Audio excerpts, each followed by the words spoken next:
السلام علیکم ناظرین۔ ایک دولت مند زمیندار کی بیوی مر گئی۔ تھوڑے عرصے کے بعد وہ خود بھی دمے کے مرض میں مبتلا ہو گیا تو اس نے اپنی کل جائیداد اپنے جوان بیٹے کے نام کر دی۔ ہزاروں لاکھوں کی جائیداد پا کر پہلے تو نوجوان لڑکا اور اس کی بیوی بچے سب زمیندار کی خاطرداری کرتے رہے، مگر برس 6 مہینے میں جوش ٹھنڈا ہو کر یہ حالت ہو گئی کہ علاج معالجہ بھی چھوٹ گیا اور کھانا بھی وہی ملنے لگا جو معمولی طور پر گھر میں پکتا تھا۔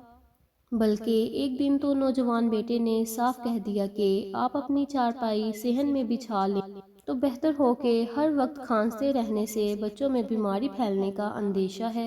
بیمار باپ کو صبر و شکر کے سوا چارہ ہی کیا تھا۔ اس نے کہا، بیٹا مجھے تو عذر نہیں، مگر ایک کمبل اوڑھنے کے لیے چاہیے کہ ابھی سردی باقی ہے۔ نوجوان نے چھوٹے بیٹے سے کہا، دادا کے لیے گائے والا کمبل تو اٹھا لاؤ۔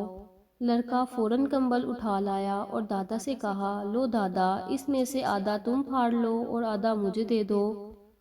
دادا بولا، بھلا آدھے کمبل سے سردی کیا جائے گی؟ باپ نے بھی بیٹے سے کہا، دادا کو سارا ہی کمبل دے دو۔ جس پر چھوٹے لڑکے نے بھولے پن سے جواب دیا، گھر میں ایسا کمبل تو ایک ہی ہے، اگر سارا دادا کو دے دیا تو جب تم بوڑھے اور بیمار ہو کر صحن میں چارپائی بچھاؤ گے تو میں تمہیں کیا دوں گا؟